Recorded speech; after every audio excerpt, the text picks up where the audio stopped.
आज जो हम लोग का टॉपिक है अरब ज्योग्राफिकल थॉट के बारे में पढ़ना है। अरब भूगोलवेत्ताओं का क्या योगदान रहा है।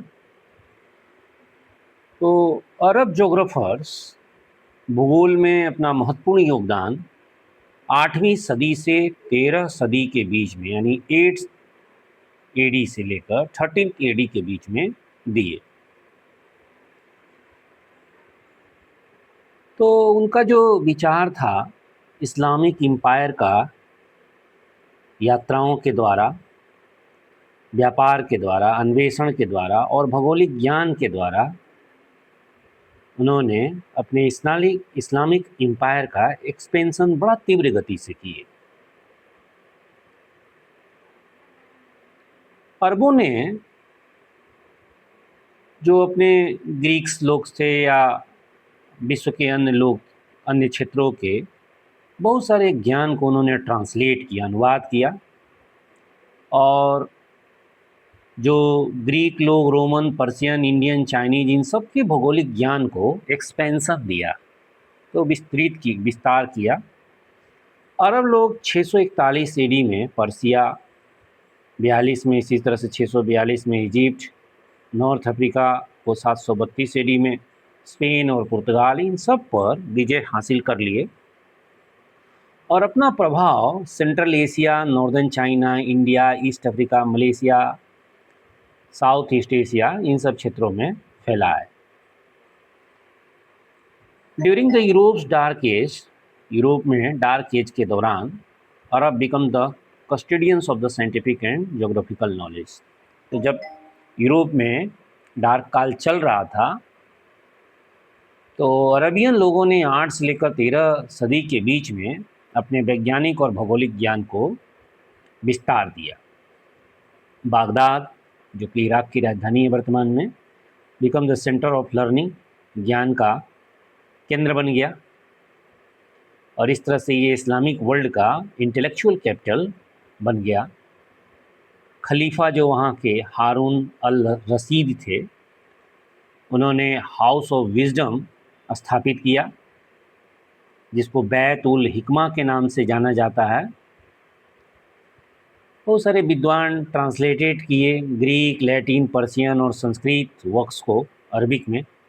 तो अरबी भाषा में ग्रीक, लैटिन, पर्शियन, संस्कृत, इन सबों का ट्रांसलेट किए। तो अरबियों का ऐसा क्या कारण था जो कि भौगोलिक ज्ञान को इतना विस्तृत किए? एक्चुअली वो लोग ओपन माइंडेड थे और जिज्ञासु प्रवृत्ति था उनका, इंक्विसिटिव नेचर था, जिज्ञासु प्रवृत्ति के अरबियन लोग थे। तो अरबों ने विभिन्न धर्म और संस्कृति से विद्वानों को स्वागत किया अपने यहाँ। जो खलीफ थे, खलीफा अल ममून, 813 एडी में इंक्रीज द साइंटिफिक रिसर्च, वैज्ञानिक अनुसंधान को बढ़ावा दिए। इम्पोर्टेंट वर्क्स ट्रांसलेटेड किए गए, यूक्लिड का, आर्किमिडीज का, एरिस्टोटिल का, टॉलमी का, Almagest and geography, Indian contribution का ट्रांसलेट किया गया। और studied the Aryabhatta works, Aryabhatta के कार्यों को भी अध्ययन किया गया। सूर्य सिद्धांत, जिसमें हम लोग पढ़े थे कि उसमें भूगोल शब्द यूज किया गया था पहली बार, उसको भी ट्रांसलेट किया गया सिंध हिंद के नाम से। इसी तरह से अल ख्वारिज़्म में summarise the astronomical and geographical knowledge, खगोलीय और भौगोलिक ज्ञान को अल ख्वारिज़्म ने समराइज किया।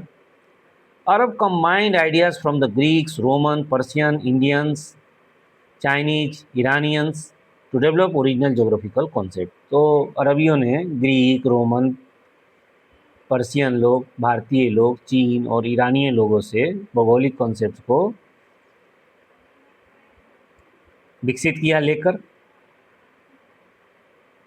इस्लामिक ब्रदरहुड, देखिए इस्लामिक ब्रदरहुड कैसे इनके पीछे एक वजह रहा। A vast unified Islamic empire, तो विस्तृत एकीकृत एक इस्लामिक एम्पायर बना जो सेफ ट्रेवल और विचारों का आदान प्रदान को प्रमोट किया। जो मुस्लिम यात्री थे वो travel from China to Spain, China से लेकर स्पेन तक ट्रेवल कर सके without the support from fellow Muslims, with the support from fellow Muslim. जो मुस्लिम लोग थे उनके अनुयायी, उनके मदद से उन्होंने स्पेन से लेकर चाइना तक भ्रमण किया। उनके कॉमन फेथ थे, समान विश्वास थे, भाषा, हॉस्पिटलिटी इंकरेज एक्सप्लोरेशंस। तो ये सब आतिथ्य वगैरह, भाषा, सामान्य विश्वास, ये सब एक्सप्लोरेशंस के लिए बढ़ावा दिया। इब्न बतूता, जिसको हम लोग जानते हैं कि मोरक्को का निवासी थे, describe the warm reception of Muslim travellers even in distance land like China. China में मुस्लिम ट्रेवलर्स ने उनका स्वागत किया। इसी तरह से हज जो है, पिलग्रिमेज तीर्थ यात्रा, ये भी इस्लामिक वर्ल्ड में ज्योग्राफी को बढ़ावा देने के लिए एक महत्वपूर्ण फैक्टर था। Hajj become a major reason for travel in the Islamic world. Islamic world में हज करना एक महत्वपूर्ण यात्रा के लिए कारण था। Every financially and physically capable Muslim, जो भी आर्थिक रूप से और शारीरिक रूप से मुस्लिम लोग योग्य हैं, उनको उनके लिए हज यात्रा करना आवश्यक था। कम से कम एक बार तो यात्रा करना ज़रूरी था। उसको एक्सपेक्ट किया गया कि नहीं भाई, आपको करना चाहिए, जो वित्तीय और शारीरिक रूप से संपन्न है। पिलग्रिमेज ट्रेवल टू मक्का, जो तीर्थयात्री आते थे मक्का यात्रा किए। From region such as Egypt से आए, सीरिया से, मेसोपोटामिया से, पर्सिया से, टर्की से, इंडिया से, चाइना से, सूडान, मोरक्को, स्पेन, पुर्तगाल और फ्रांस, सभी जगह से मक्का की यात्रा लोग किए। Pilgrimage routes help exchange geographical knowledge, और इससे भौगोलिक ज्ञान का आदान प्रदान हुआ, कल्चरल आइडियाज़ का आदान प्रदान हुआ, and information about the distant land, सुदूरस्थ प्रदेश के बारे में जानने समझने को मिला। इसी तरह से trade and commerce, trade was highly respected in Islam. Islam में व्यापार को सबसे महत्वपूर्ण स्थान मिला। प्रोफेट जो मोहम्मद थे, मोहम्मद साहब, पैगंबर मोहम्मद, वो खुद ही एक मर्चेंट थे, सौदागर थे। Arab trades travelled extensively across Asia, Africa, Europe.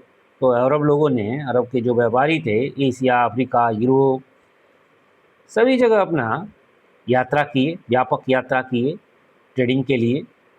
उनका जो मेजर ट्रेड आइटम था, पर्ल्स था, मोती, डायमंड्स, फिरोजा जिसको हम टर्क्यूस बोलते हैं, कोरल, मस्क, एम्बर, कैम्फर, ये कपूर वगैरह, सैंडलवुड, क्लोव्स, लौंग, इंस। तो इस तरह से काफ़ी चीज़ उनके लिए ट्रेड आइटम्स हैं जो इतने व्यापक लेवल पर इंसेंस ट्रेड किए। इससे उनको रिलायबल इंफॉर्मेशन मिल पाया। तो ट्रेड के थ्रू वो बहुत जगह घूमे, जिसके चलते उन्होंने रिलायबल इंफॉर्मेशन, विश्वस्त सूचनाओं को प्राप्त किए, फिजिकल ज्योग्राफी के बारे में जान पाए, क्लाइमेट्स, रिसोर्सेज, संसाधन, लोगों के संस्कृतियों को जान पाए। तो ये सारे चीज़ें उनको मिला। कॉमर्शियल जर्नी ग्रेटली एक्सपेंडेड अरब ज्योग्राफिकल नॉलेज। तो जो वाणिज्यिक यात्रा उन्होंने किया, इससे अरब के भौगोलिक ज्ञान को काफ़ी विस्तार मिला। मैरीन एडवेंचर्स भी इनमें Arab were skilled sailor and dominated maritime trades. तो निपुण नाविक होते थे अरबियंस, और सागरीय व्यापार को बढ़ावा दिए, और इस तरह से इम्पोर्टेंट सी रूट्स को भी जाने वो। Red Sea, Persian Gulf, Arabian Sea, Indian Ocean, Bay of Bengal, Sea of Malacca, South China Sea. तो तमाम क्षेत्रों का उनको वहाँ तक विजिट किए ये ट्रेडिंग के चलते। Sea voyage improve knowledge of ocean currents and salinity. तो जो ये समुद्री यात्रा की है, इससे उनका लहरों के बारे में, सागरीय लहरों, लवणता, पवन और जलवायु, coastal region and the foreign societies, विदेशी समाज के बारे में, तटीय प्रदेश के बारे में उनको ज़्यादा जानकारी मिल पाया। Voyage inspired the famous story of Sindbad the sailor. तो सिंदबाद द सेलर की ये जो कहानी है उसको यात्री लोग उससे प्रभावित हुए। Contribution of the Arab geographers, तो हम लोग देखते हैं अरब जोग्राफर्स का क्या कंट्रीब्यूशन रहा। Preserve expanded the ancient geographical knowledge, ये सब हम लोग पहले से जान गए। Corrected and improve the Ptolemy maps, Ptolemy के मैप्स को करेक्ट भी किए, सुधार किए। Major contribution in mathematical geography, regional geography, climatology, oceanography, geomorphology, linear measurement, cardinal directions के बारे में जाने। भारतीयों से भी टच में रहे, भारतीयों ने बहुत अच्छा सा कार्डिनल डायरेक्शंस के बारे में, 10 दिशा के बारे में बताया। Extent of continents and oceans, तो महाद्वीप और महासागरों के विस्तार के बारे में। Arab view of the universe, universe के बारे में इन्होंने जानकारी दिया। Influence by the Greek ideas and Ptolemy. Believe the earth was the centre of the universe, तो ये अरबी लोग भी जियोसेंट्रिक थ्योरी में ही विश्वास कर रहे हैं। एक्सेप्टेड, भारतीयों की तरह 7 प्लानिटरी स्फीयर और 7 हेवेंस को इन्होंने स्वीकार किया। ऑल्सो बिलीव्ड इन द 7 अर्थ और मेनी अनदर, एक दूसरे के नीचे 7 प्रकार के अर्थ के बारे में जाने। अर्थ का सरकमफ्रेंस, जैसे कि टोलमी ने 24,000 माइल्स पाया, अल ममून ने 20,160 माइल्स, अल बतानी ने 27,000 miles. Arab describes the habitable world from the Mediterranean sea to the Silla Japan, तो अरबियों ने जहाँ पर निवास योग्य है वो भूमध्यसागरीय क्षेत्र के पश्चिम से लेकर सिला जापान के पूर्व तक को बताया। क्लाइमेटिक स्टडी देखिए, अल बाल्खी ने 1921 में फर्स्ट क्लाइमेटिक एटलस बनाया। One of the first climatic atlas al Balkhi ने बनाया था। Compared climatic information from Arab travellers, तो अरब जो ट्रेवलर्स थे उनसे क्लाइमेटिक इंफॉर्मेशंस को प्राप्त कर कर फर्स्ट क्लाइमेटिक एटलस बनाए। अलमसूदी इंडियन मानसून्स के बारे में वर्णन किए, तो मानसून का जब भी आया अलमसूदी लगाना है, बहुत काम किए हैं इस पर। चाहे वो अरब सागर और बंगाल की खाड़ी दोनों से जो बदलने वाली हवाएं हैं मानसून का, उन्होंने ही पहचान दिलाया। अल मकदीसी जो है 985 AD में divided the world into the 14 climates zones, 14 climatic जलवायु में इन्होंने बांटा विश्व को। Expanded climate varies with the latitude and east west location, अक्षांश और पूर्व पश्चिमी विस्तार से क्लाइमेट वेरी करता है, जलवायु में परिवर्तन होता है। इसको इन्होंने अल मकदीसी ने एक्सप्लेन किया, व्याख्या किया। Suggested the southern hemisphere is mostly ocean, तो माना ये कि साउदर्न हेमिस्फीयर यानी दक्षिणी गोलार्ध है वो अधिकतर सागर से बना है, सागरीय महासागरीय है। And most land lies in the northern hemisphere, तो उत्तरी गोलार्ध में स्थलीय भाग की अधिकता है और दक्षिणी गोलार्ध ज़्यादातर महासागरीय भाग से बना हुआ है। तो जेमरफोलॉजी लैंड डेवलपमेंट के बारे में अलबरूनी देखिए क्या बोल रहे हैं। 1030 में किताबुल हिंद का लिखे अपना पुस्तक, उसमें जेमरफोलॉजी के बारे में बता रहे हैं कि pebbles in the alluvial deposits indicate transport by rivers, तो नदियों के द्वारा जलोढ़ निक्षेप के रूप में पेबल्स का निक्षेप होता है। Coarse sediments are deposit near the mountain, जो बड़े बड़े अवसाद होते हैं, मोटे मोटे कण, वो माउंटेन के पास होते हैं, और जो महीन कण होता है, फाइनर सेडिमेंट होता है, वो दूर निक्षेपित होता है। तो ये सब आधुनिक तरह का ही बात है। इसी तरह से इब्न सीना एवाइसिन रिवर्स कंटिन्यूसली रोड माउंटेन्स, तो इब्न सीना का कहना है क्या कि नदियाँ लगातार पर्वतों को इरोड करती रहती है, अपर्दन करती है। हार्ड रॉक्स रिसिस्ट इरोजन्स, जो कड़े चट्टान होते हैं वो अपर्दन के लिए प्रतिरोध उत्पन्न करते हैं। फॉर्मिंग हाई पिक्स, और इससे हाई पिक्स बनते हैं। Recognise weathering denudation and fossils in mountain rocks, तो ये इब्न सीना ने ये माना कि जो अपक्षय होता है या अनाच्छादन होता है और जो माउंटेन रॉक्स में फॉसिल्स पाए जाते हैं, तो माउंटेन रॉक्स पे ये सारे अपक्षय, अनाच्छादन, फॉसिल्स, डेनुडेशन का मतलब इरोजन और वेदरिंग दोनों आ जाएगा, ये सब पर्वतों में चलती रहती है। तो ये हम लोग देख लिए। इसी तरह से जो climatic zones, Arabs adopted the Greek 5 zone theory, torrid zone, temperate zone, frigid zone, believed only part of the earth was habitable, पृथ्वी के कुछ ही हिस्से निवास योग्य हैं। Persian division of the world was divided into 7 empire, तो पारसी लोग 7 एम्पायर में विश्व को बांटा, China, India, Arabia, Turan, Roman empire, Africa, Iran. Prime meridian और लेटीट्यूड के लिए क्या बोल रहे हैं, adopted the टोलमी prime meridian through the fortunate islands, तो फॉर्चुनेट आइलैंड के पास से टोलमी की तरह इन्होंने ये स्वीकार कर लिया। जबकि इंडियन स्कॉलर्स के द्वारा जो प्रभावित थे उसमें उज्जैन को प्राइम मेरिडियन बताया गया था। Latitude measure using the gnomon at solar noon, तो निमोन के द्वारा जो परछाई बनता है उसके द्वारा अक्षांश का निर्धारण हुआ। Arabs improve the Greek astronomical observations, तो ग्रीक के खगोलीय पर्यवेक्षण को इन्होंने सुधारा अरबी लोग। ओस्नोग्राफी के बारे में देखिए, study tides and link them to the sun and moon gravitational pulls, तो आज के तरह ही कि ज्वार भाटा का अध्ययन किया और पाया कि ये ज्वार भाटा सूर्य और चंद्रमा के गुरुत्वाकर्षण बल के चलते होता है।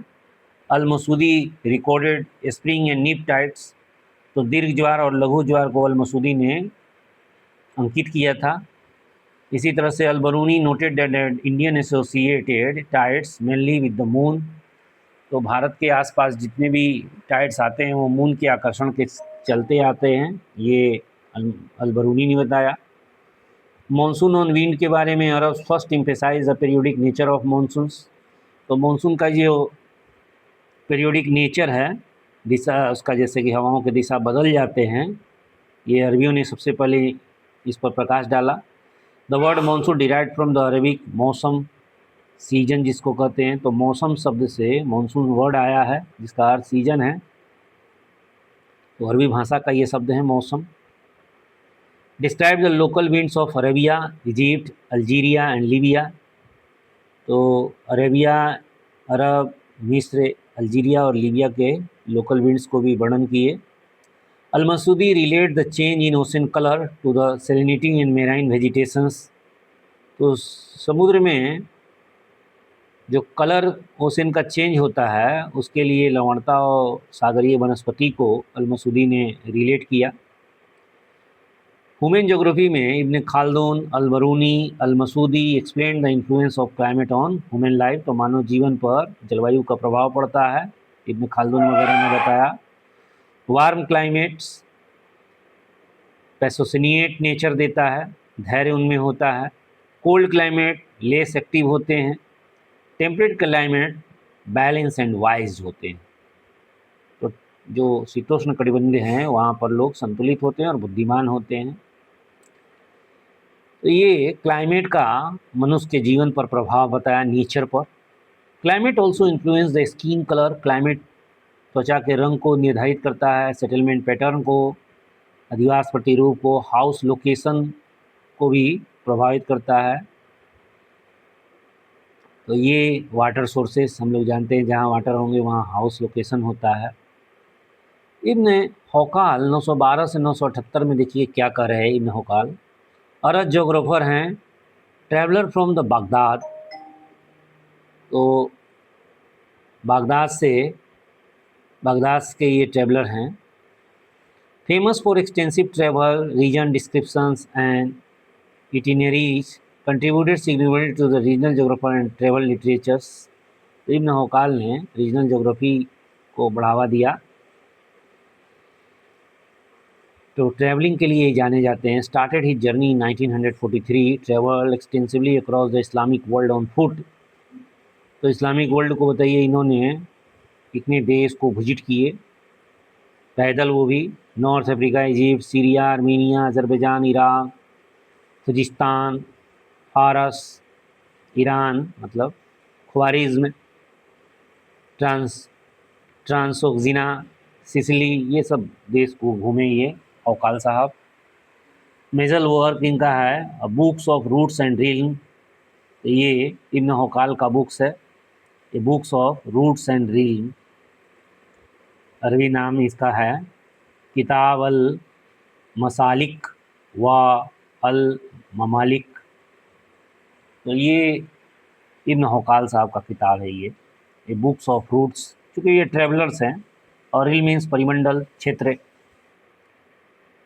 डिस्क्राइब्स किए boundaries of the regions and city, प्रदेश और नगरों की सीमाओं के बारे में, रिवर, लेक्स, वाटर बॉडीज़ के बारे में, नेचुरल रिसोर्स के बारे में, टैक्सेशन सिस्टम के बारे में, ट्रेड रूट्स एंड डिस्टेंसेस के बारे में, कॉमर्स और इकोनॉमिक एक्टिविटीज़ के बारे में, combined physical, political and economic geography in one work, एक ही काम में एक ही साथ भौतिक, राजनीतिक, आर्थिक, भूगोल को इन्होंने जोड़ा।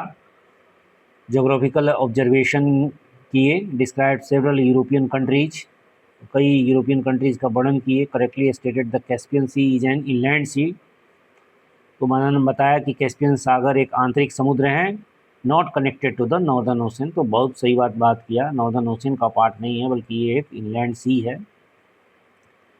Believe the Black Sea was connected to the northern sea by a channel, तो उत्तरी सागर से ब्लैक सी जुड़ा हुआ है एक चैनल के द्वारा। कंसिडर यूरोप एन आइलैंड, जो इनकरेक्ट व्यू है, यूरोप कॉन्टिनेंट है, आइलैंड इन्होंने मान लिया। Mention that Africa's eastern coast bends eastward, पूरब की तरफ अफ्रीका का तट झुका हुआ है। तो इकोनॉमिक ज्योग्राफी में मेजर क्रॉप्स के बारे में, एग्रीकल्चर प्रैक्टिसेस के बारे में, रीजनल प्रोडक्शन सिस्टम के बारे में ये बताया। Consider one of the first Arab geographers to provide detail accounts of the production and agriculture. तो Ibn Hawqal extensive traveller and observer थे ऑफ द इस्लामिक वर्ल्ड के। इब्न बतूता इनसे भी बड़े ट्रैवलर निकलेंगे। His work is valuable source for the understanding the 10th century geography, तो 10वीं शताब्दी का भूगोल को समझने के लिए इब्न हौकाल का काम बहुत इम्पोर्टेंट है। जय हनुमान ज्ञान गुण सागर, जय हनुमान।